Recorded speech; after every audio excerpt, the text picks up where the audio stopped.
Captain Jake Morrison stood on the bridge of Earth Defense Station Odyssey, watching the morning sun rise over the blue planet below. The coffee in his cup was still warm, and the duty shift had just begun when the alarm started screaming across every monitor in the command center. The sensors were picking up something impossible, and Jake felt his blood turn cold as he read the displays. Massive objects were appearing out of nowhere, in space above Earth. Not one or two, but dozens of them, and each one was bigger than anything humans had ever built. The ships looked like giant black diamonds floating in the darkness, and they were taking positions over every major city on the planet. Admiral Lisa Grant's voice crackled through the communication system from NORAD deep inside Cheyenne Mountain. Her words were calm, but Jake could hear the fear underneath. The alien vessels had appeared without warning and were already in attack positions. Earth's defense satellites were trying to scan them, but the readings made no sense. The ships seemed to bend space around them, and their hulls were made of materials that human science could not identify. Jake ordered his crew to battle stations as more reports flooded in from around the globe. The alien fleet numbered in the hundreds, and each ship was easily 10 times larger than Earth's biggest space station. They hung in the sky like dark clouds blocking out the sun and casting shadows over the cities below. Dr. Alex Carter was in his laboratory in Colorado when the emergency broadcasts began.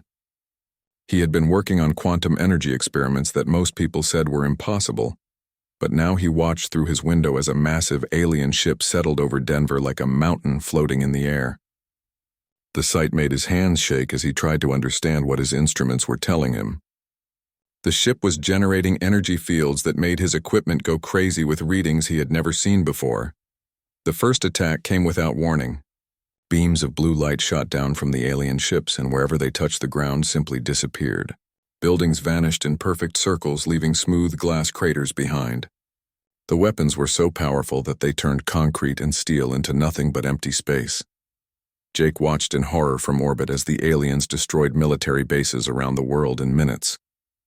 The missiles that Earth launched at the ship simply bounced off invisible barriers that surrounded each vessel. Nuclear weapons detonated harmlessly against energy shields that seemed to absorb the explosions and turn them into more power for the alien ships. Admiral Grant tried to coordinate a defense, but the situation was hopeless. Earth's most advanced fighters could not even scratch the alien hulls, and every weapon in the human arsenal was useless against their technology. The aliens had shields that could stop anything humans could throw at them, and weapons that could destroy entire city blocks with single shots. As the hours passed, the scale of the disaster became clear. The alien ships had taken out every major military installation on Earth and were now moving over population centers.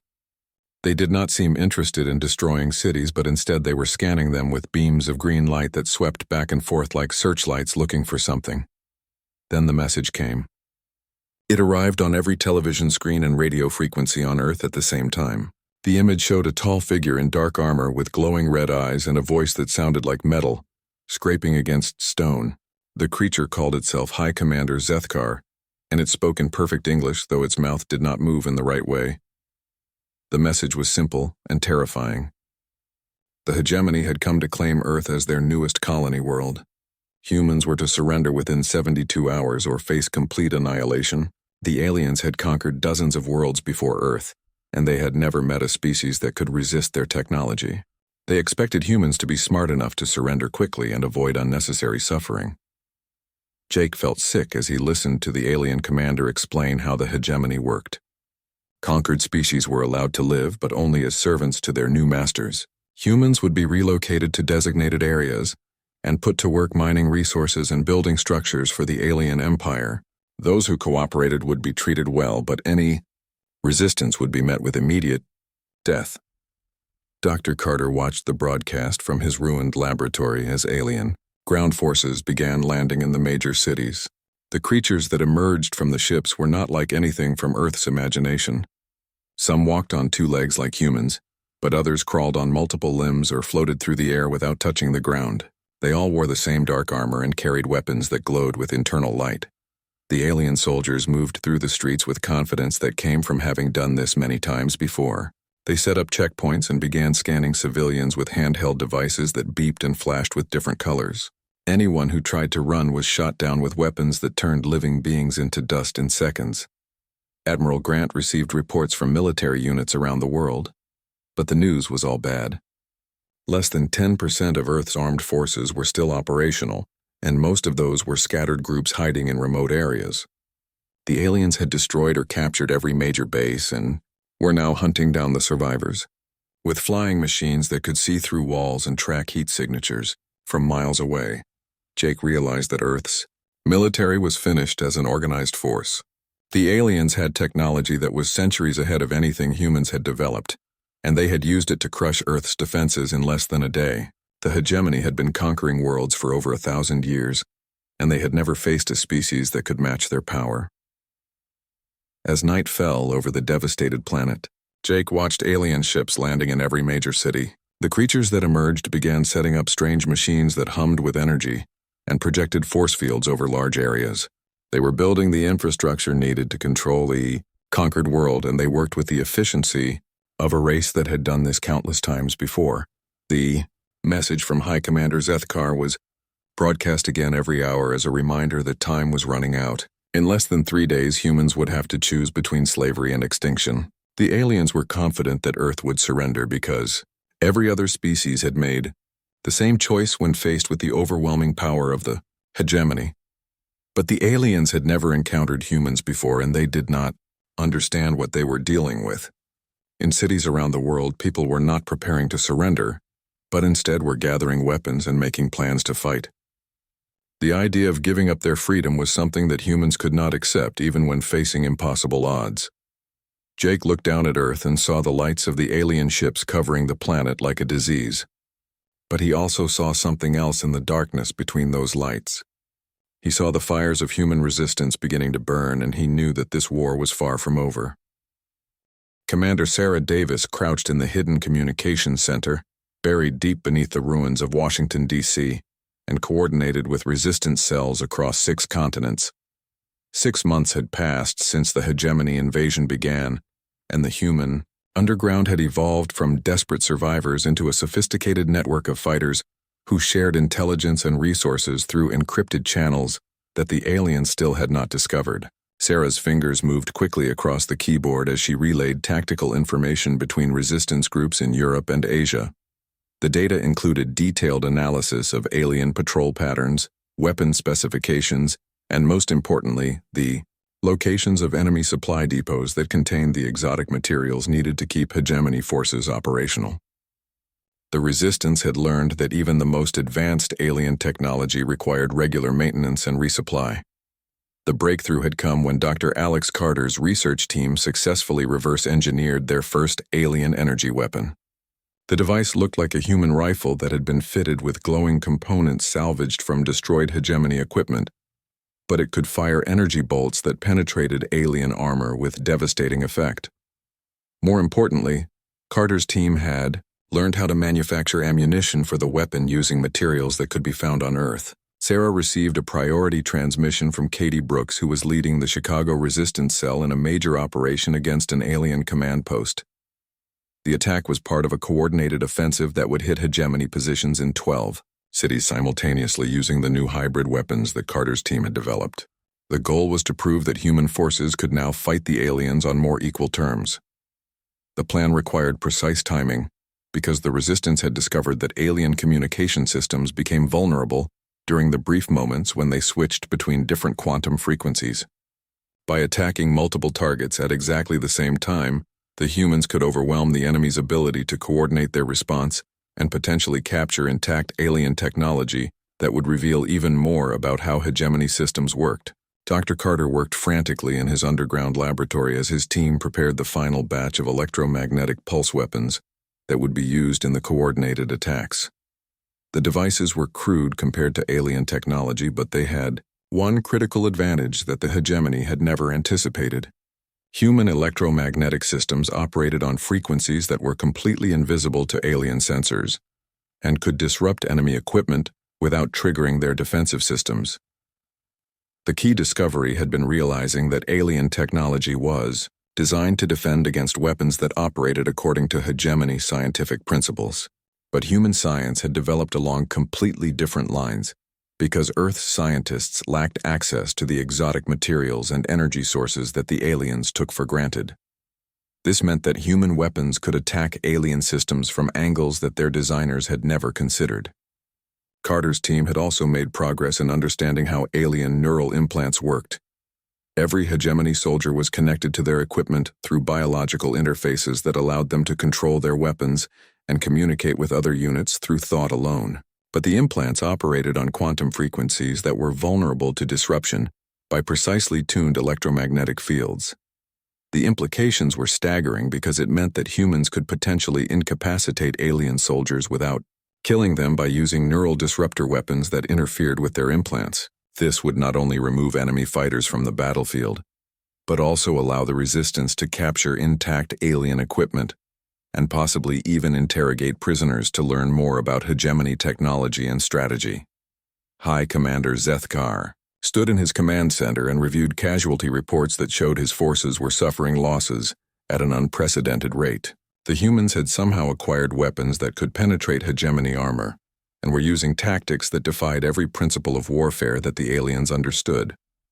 Even worse, the humans seemed to be learning how to use captured alien technology against its former owners with disturbing effectiveness.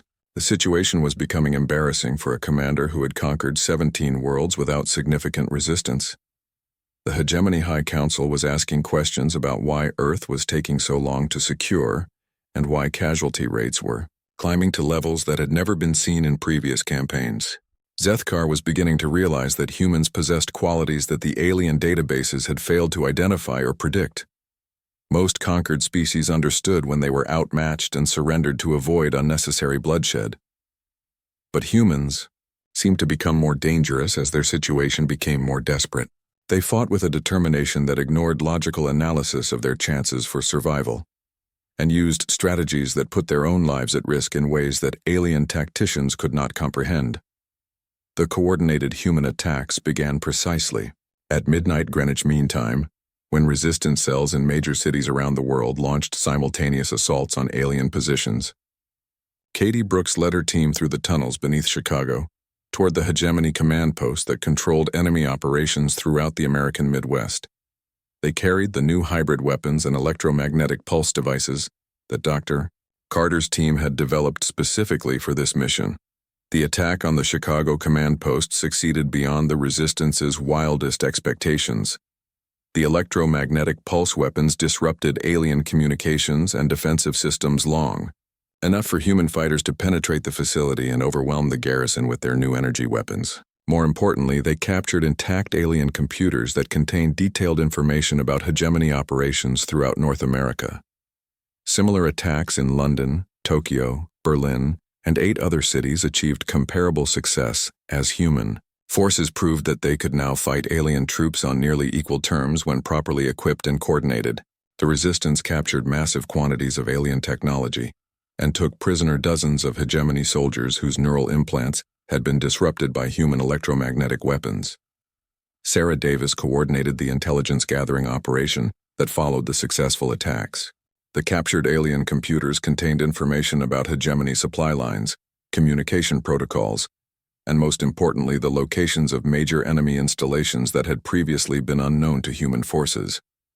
The data also revealed that the aliens were having difficulty maintaining their equipment because they had not expected the Earth campaign to last long enough to require extensive resupply operations. The psychological impact of the coordinated attacks was even more significant than the tactical victories. For the first time since the invasion began, humans had proven that they could defeat alien forces in direct combat when they had the right weapons and strategies. The success inspired resistance movements around the world and led to a massive increase in volunteers who wanted to join the fight against the occupying forces. Dr. Carter's team began mass production of the hybrid weapons using alien technology captured during the raids. They had also developed improved electromagnetic pulse devices that could disable entire alien vehicles rather than just individual pieces of equipment. Most importantly, they had learned how to manufacture neural disruptors that could incapacitate hegemony soldiers without causing permanent harm. The neural disruptors represented a breakthrough in understanding how alien biology interfaced with their technology. Carter's team had discovered that hegemony soldiers relied on their implants not just for communication and weapon control, but also for basic life support functions. By disrupting the implants with precisely tuned electromagnetic fields, humans could render alien soldiers unconscious without killing them. This allowed the resistance to capture large numbers of prisoners who could be interrogated to learn more about hegemony technology and strategy. The aliens had never faced an enemy that could turn their own technological advantages against them, and they were struggling to adapt to fighting an opponent that seemed to understand their systems better than they did themselves.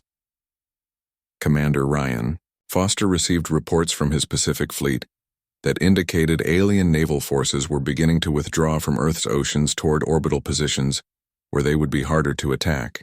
The retreat suggested that the hegemony was acknowledging that their ground campaign was not proceeding according to plan, and that human resistance was becoming a serious threat to their operations.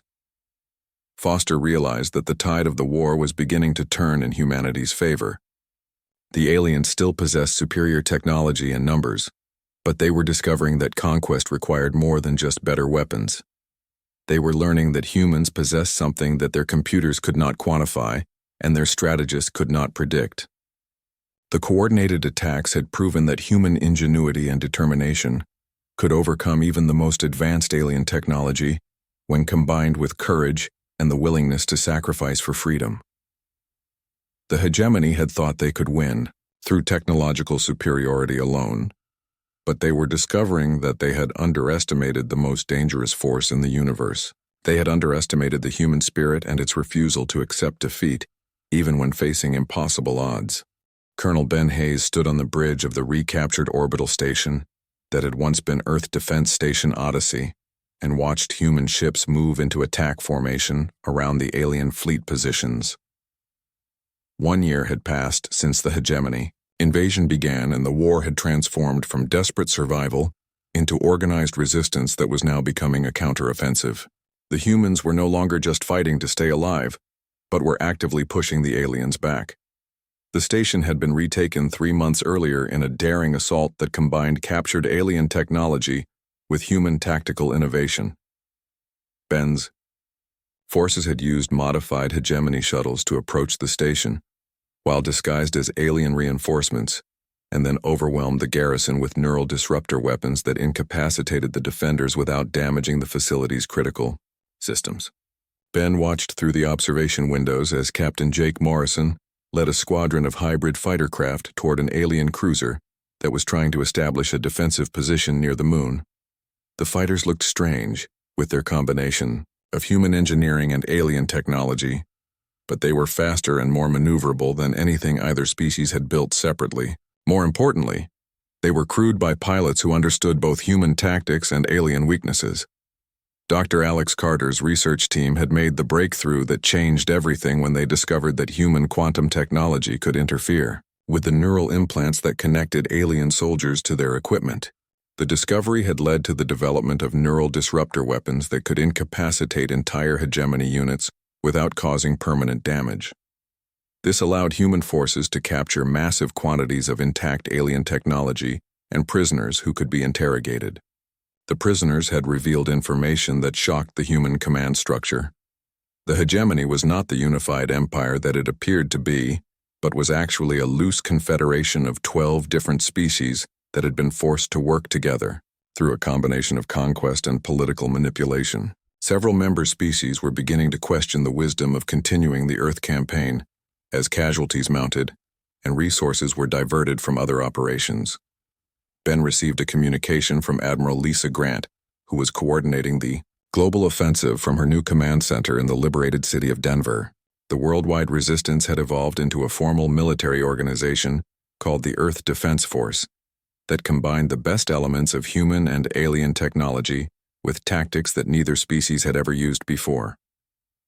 The key to human success had been the realization that alien technology was designed to fight other alien technology according to predictable patterns that had been developed over centuries of warfare between similar civilizations. But humans approached problems from completely different angles because their science had evolved independently, and their culture valued innovation and adaptation over rigid adherence to established doctrine.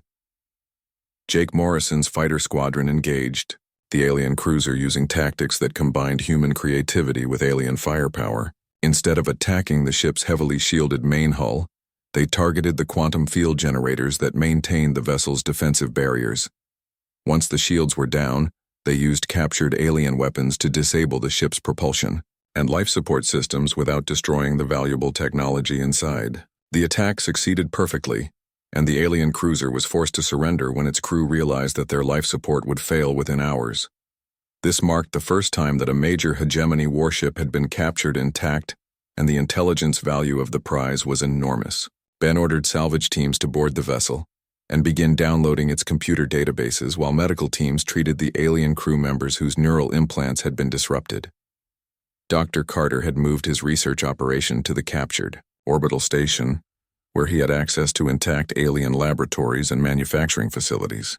His team was now producing hybrid weapons and equipment on an industrial scale, using a combination of human creativity and alien technology that exceeded the capabilities of either species working alone. The new weapons were so effective that they were actually superior to pure hegemony technology in many applications. The breakthrough had come when Carter's team realized that alien manufacturing was designed for efficiency and standardization rather than innovation. The hegemony had perfected their technology over centuries and saw no need to continue developing new approaches to old problems. But humans were naturally inclined to experiment and improve existing designs, which led to hybrid systems that performed better than their alien counterparts. General Patricia Stone commanded the European theater where human forces had successfully liberated most of Western Europe in a campaign that lasted only 6 weeks. The key to success had been coordinating attacks that used neural disruptors to incapacitate alien defenders while human troops captured their equipment and positions. The aliens had never faced an enemy that could turn their own technology against them so effectively.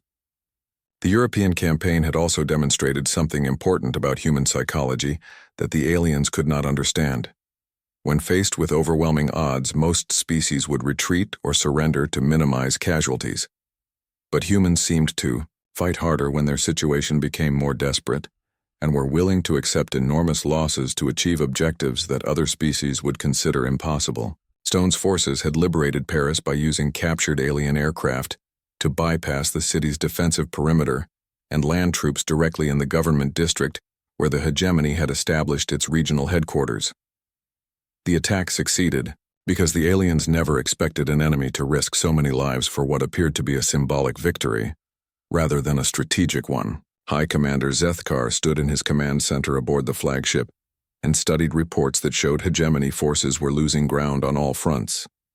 The humans had somehow acquired weapons that were superior to standard alien technology, and were using them with tactical skill that exceeded anything the hegemony had encountered in over 1,000 years of conquest. The situation was becoming desperate for an invasion force that had expected to complete the conquest of Earth within weeks of the initial landing. Instead, they were facing an enemy that seemed to grow stronger with each passing month and had demonstrated the ability to capture and use alien technology more effectively than its original designers. Even worse, the humans were now producing their own weapons that were superior to hegemony equipment. Zethkar had received messages from the High Council demanding explanations for why the Earth campaign was consuming so many resources without achieving victory. Several member species were openly questioning whether the conquest was worth the enormous cost in lives and equipment. Some were even suggesting that the hegemony should negotiate a withdrawal, rather than continue fighting an enemy that refused to accept defeat. Commander Maria Rodriguez led the successful defense of the lunar mining facilities that provided raw materials for human weapon production. Her forces had used the moon's low-gravity environment to their advantage by developing tactics that were impossible to use on planetary surfaces. The aliens had never fought in low-gravity conditions, and their equipment was not designed for the unique challenges of lunar combat. The battle for the moon had lasted 3 days and ended when Rodriguez's forces captured the main hegemony supply depot that serviced their orbital fleet.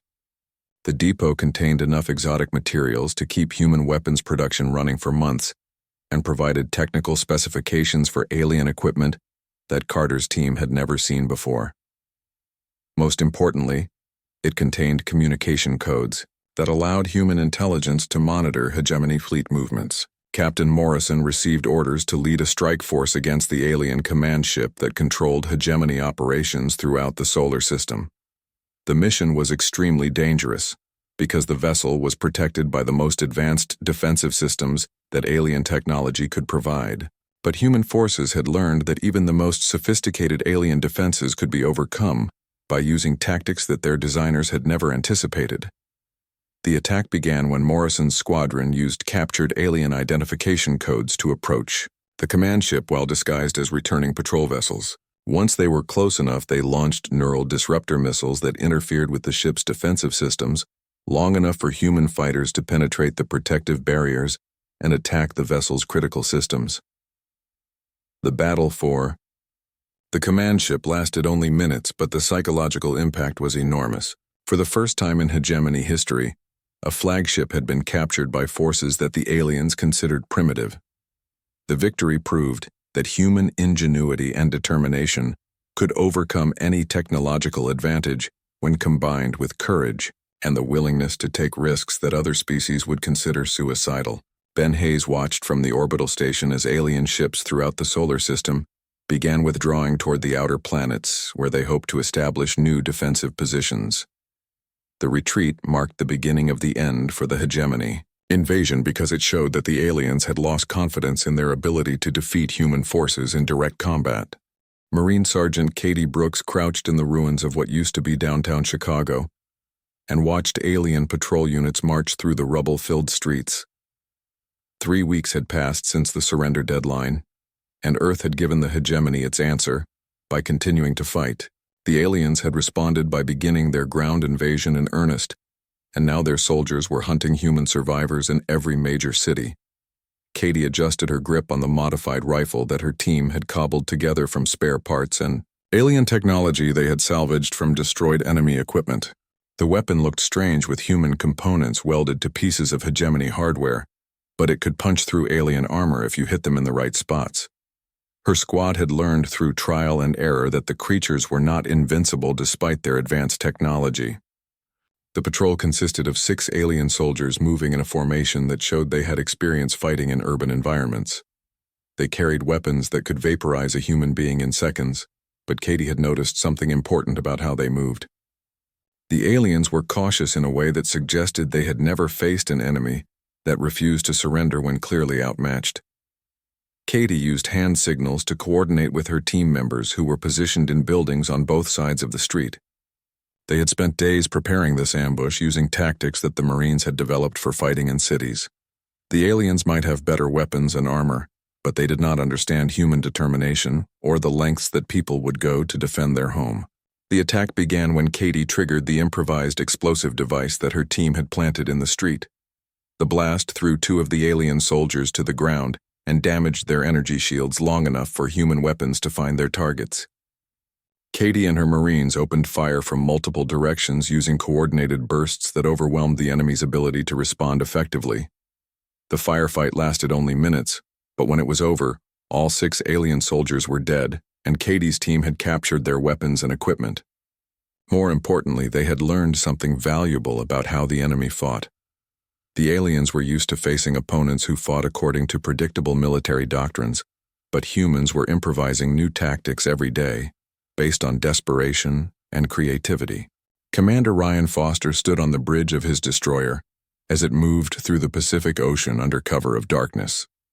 His small fleet was all that remained of the United States Navy after the aliens had destroyed most of Earth's naval forces in the first week of the invasion. The ships that survived were those that had been far from port when the attack began and had managed to avoid the enemy's initial sweeps. Ryan had been working with Dr. Alex Carter's research team to study pieces of alien technology that they had recovered from the ocean floor. The enemy ships that had been shot down over water had yielded valuable intelligence about how hegemony systems worked. What they had discovered was both encouraging and terrifying at the same time. The alien technology was incredibly advanced, but it followed patterns that human science could understand once you knew what to look for. Dr. Carter had identified the quantum frequencies that powered their weapons and shields, and had developed theories about how those systems might be disrupted. The problem was building devices that could actually interfere with alien technology using Earth's limited resources. The breakthrough came when Carter's team realized that human quantum experiments had been operating on frequencies that were completely different from what the aliens used. The hegemony had developed their technology along one path for centuries, but humans had been exploring quantum mechanics from a different angle entirely. This meant that human devices might be able to create interference that the aliens had never encountered before. High Commander Zethkar stood in the command center of his flagship and studied reports from the ground forces that were supposed to be securing Earth's major population centers. The conquest was taking much longer than predicted, and casualty rates among hegemony troops were climbing to levels that he had never seen in previous campaigns. The humans were fighting with a ferocity that defied all logical analysis. Most species that the hegemony conquered understood when they were beaten and surrendered to avoid unnecessary bloodshed. But humans seemed to become more dangerous as their situation became more hopeless. They used tactics that put their own lives at risk in ways that alien strategists could not predict or counter effectively. The humans had turned every building into a potential fortress and every civilian area into a battlefield. They used improvised weapons and traps that caused significant damage to hegemony equipment and personnel. Even worse, they seemed to be learning how to use captured alien technology against its former owners with disturbing effectiveness.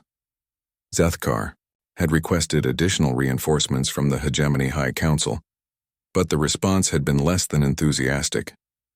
Earth was supposed to be an easy conquest that would add valuable resources to the Empire without significant cost. Instead, it was becoming a drain on military assets that were needed elsewhere in hegemony space. Dr. Carter worked frantically in his hidden laboratory deep in the Rocky Mountains where his team had relocated after their original facility was destroyed. They had been analyzing alien power systems and had made discoveries that could change the course of the war.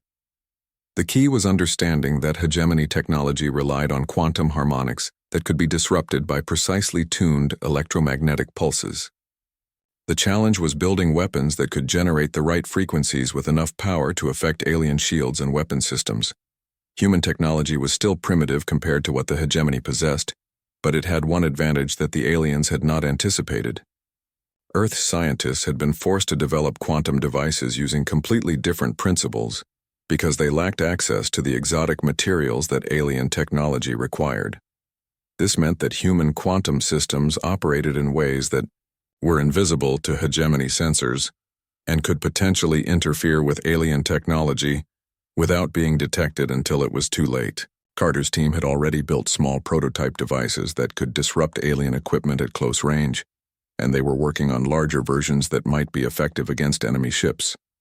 Katie Brooks led her resistance cell through the tunnel system that connected the basements of downtown Chicago's destroyed buildings. They had spent weeks creating a network of hidden passages that allowed them to move through the city without being detected by alien patrols. The tunnels also served as storage areas for weapons and supplies that they had captured from enemy forces. The human resistance had grown from scattered survivors into an organized underground army that operated in cells throughout the occupied territories. Each group worked independently, but they shared intelligence and resources through communication networks that the aliens had not yet discovered. The resistance fighters had learned to use the enemy's own technology against them by studying captured equipment and reverse engineering alien systems. What surprised the resistance fighters most was how quickly they were adapting to fighting an enemy with superior technology.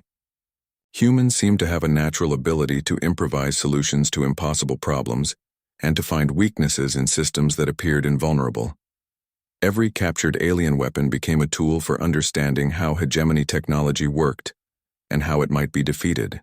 Commander Foster received a coded transmission from Admiral Grant, reporting that similar resistance movements were operating in cities around the world. The aliens controlled the major population centers, but they were facing constant attacks from human fighters who refused to accept defeat.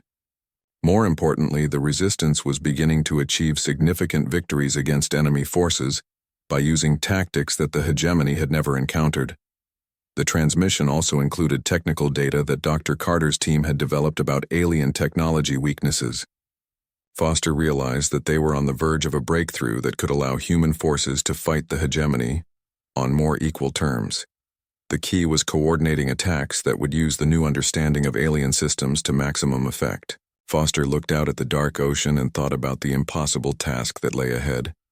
Earth was still vastly outgunned and outnumbered by an enemy that had conquered dozens of worlds over centuries of expansion. But humans had something that the aliens did not understand and could not predict. They had the ability to keep fighting even when logic said they should surrender, and to find hope in situations that appeared hopeless. The hegemony had thought they could win through technological superiority alone, but they were discovering that conquest required more than just better weapons. They were learning that humans possessed something that their databases and tactical computers could not quantify or predict. They were learning about the human spirit and finding out why it had never been conquered before. Admiral Jake Morrison stood on the bridge of Earth's first interstellar warship and watched the last hegemony vessels disappear into hyperspace as they retreated from the solar system. 2 years had passed since the alien invasion began, and the war that was supposed to end in human enslavement had instead transformed Earth into a galactic power that even the mighty hegemony had learned to respect and fear.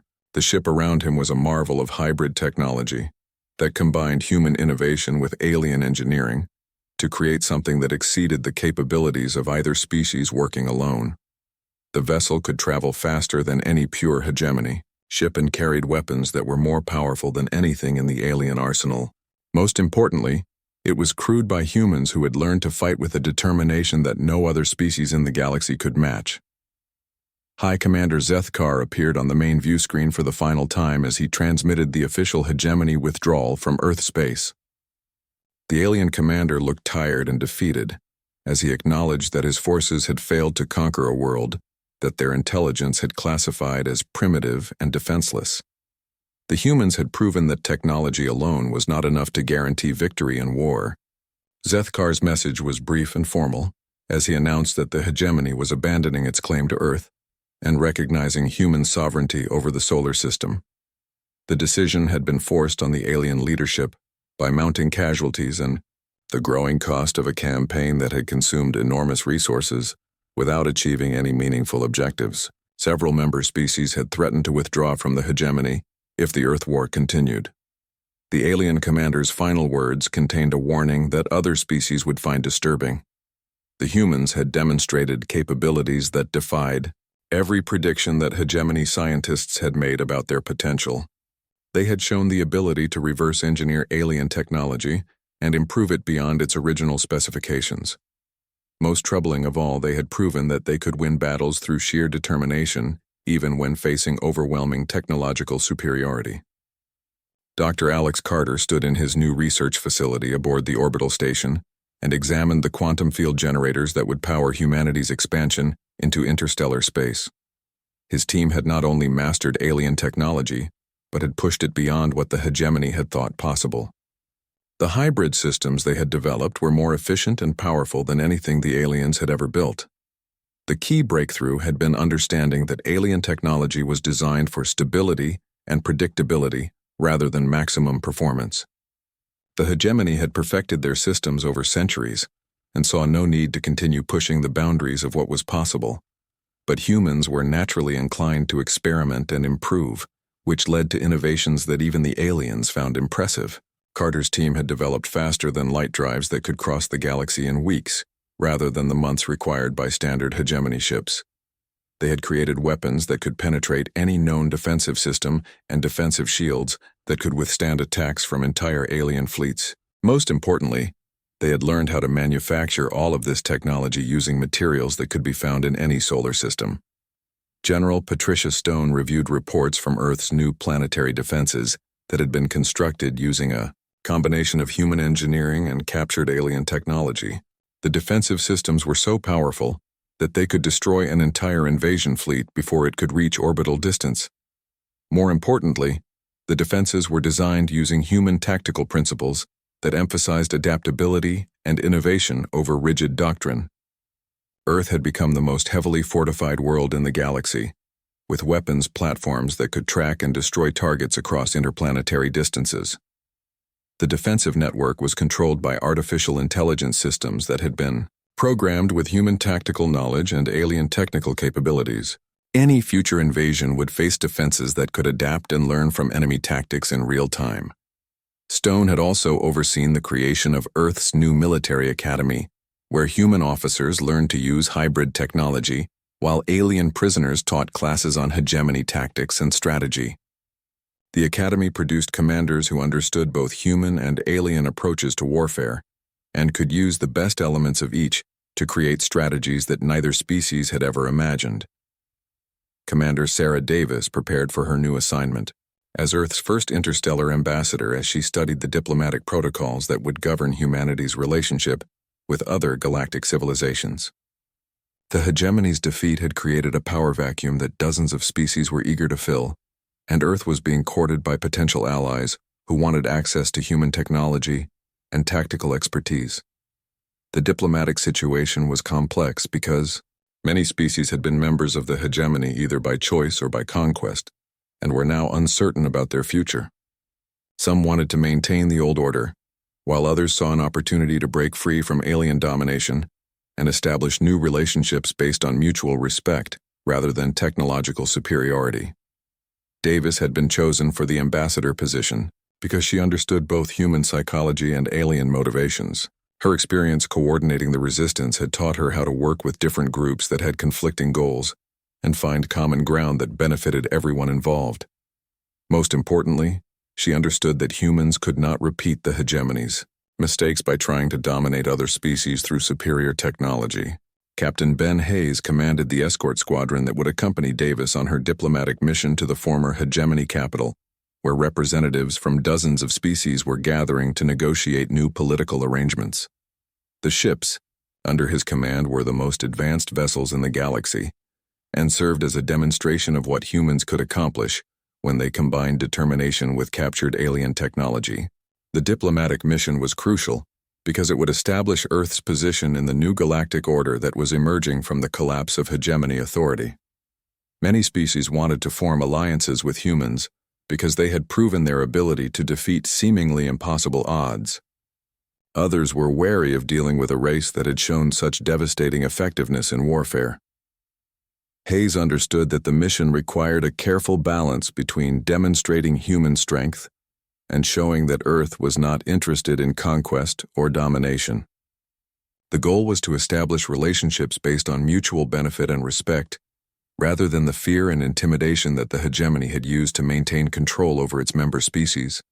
Katie Brooks had been promoted to colonel and now commanded Earth Special Forces units that specialized in operations using hybrid human and alien technology. Her troops were equipped with the most advanced weapons in the galaxy and trained in tactics that combined human creativity with alien technical capabilities. They served as Earth's elite response force for situations that required both technological sophistication and human determination. Brooks reflected on how much had changed since she had led a small resistance cell through the ruins of Chicago, using improvised weapons and guerrilla tactics. The desperate survivors who had fought the initial invasion had evolved into the most effective military force in the galaxy. They had proven that human courage and ingenuity could overcome any technological disadvantage. The transformation had been possible because humans possessed qualities that the aliens could not understand or predict. They had the ability to adapt quickly to changing circumstances and to find innovative solutions to problems that seemed impossible. Most importantly, they had shown that they would never surrender their freedom, no matter how desperate their situation became. Dr. Carter announced the completion of Earth's first colonial ship that would carry human settlers to worlds beyond the solar system. The vessel was designed to be completely self-sufficient and could establish new colonies without requiring support from Earth. It represented humanity's transformation from a conquered species to an expanding civilization that would spread human values throughout the galaxy. The colonial program was based on principles that were completely different from the hegemony's approach to expansion. Instead of conquering and enslaving other species, humans planned to establish peaceful settlements that would serve as examples of what could be accomplished through cooperation and mutual respect. The goal was to create a galactic civilization based on human ideals of freedom and justice.